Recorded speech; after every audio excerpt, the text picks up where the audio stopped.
تازه خبر محمد نبی ته د ګلبدین ځواب. ګرانو لیدونکو السلام علیکم، وخت مو په خیر، ستړي مشه. د افغانستان کرکټ ملي لوبډلې پخوانی لوبډل مشر ګلبدین نایب د محمد نبی له وروستیو څرګندونو وروسته په خپلې ټویټر باندې په یو ټویټ کې له محمد نبی ګیله کړې.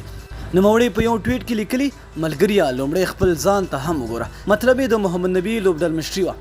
محمد نبی له بنگلادیش سره د ټیسټ سیالۍ وروسته رسنیو ته یو ځل بیا وویل چې په تیر نړیوال جام کې د ماتو اصلي لامل د لوبډل مشر بدلون و.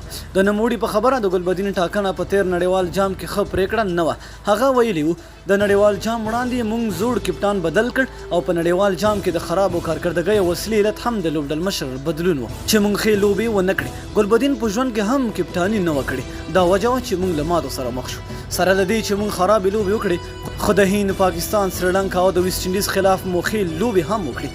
د محمد نبی له دې څرګندونو وروسته په نړیوال جام کې د ملي لوبډلې لنډمهاله لوبډل مشر ګلبدین نایب هم سخت غبرګون ښودلی دی. محمد نبی دا هم وایي چې موږ پر ځوانانو تمرکز کوو. موږ یو ځوان لوبډل مشر ټاکلی، هغه پیاوړی دی، شل اوریزو لوبو کې لومړی نمبر توپ اچوونکی دی، نو ځکه موږ ټول د راشد ملاتړ کوو. زموږ د کرکټ بورډ عمومي او اجرایه رئیس ټوله د راشد ملاتړ کوي، خو په نړیوال جام کې لوبغاړو د ګلبدین نایب هیڅ ملاتړ ونه کړ. همدې راشد، نبی، اصغر د خپلې ډلې سره په همغږۍ د ګلبدین په لوبډل مشرۍ کې افغانستان له ماتو سره مخ کړ. دلته د راشد د ملاتړ اعلان وکړ، خو په نړیوال جام کې له ګلبدین نایب سره هیڅ ډول مرسته ونه کړه. د محمد نبی، راشد خان، اصغر افغان ورسره په ډله یې نه غږیږو. هغوی چې کوم خیانت وکړ ولس پرې ښه خبر دی او دا خیانت له افغانستان سره وکړ، نه د ګلبدین سره. محمد نبی د 2014 کال مارچ میاشت کې د نوروز منګل پر ځای د انټرکانټیننټل کپ سیالیو لپاره هغه مهال د لوبډلې مشر وټاکل شو چې د نوموړي په مشرۍ کې افغانستان د پاکستان خلاف په یو ورځنۍ لوبو سیریز کې خرابې لوبې وکړې.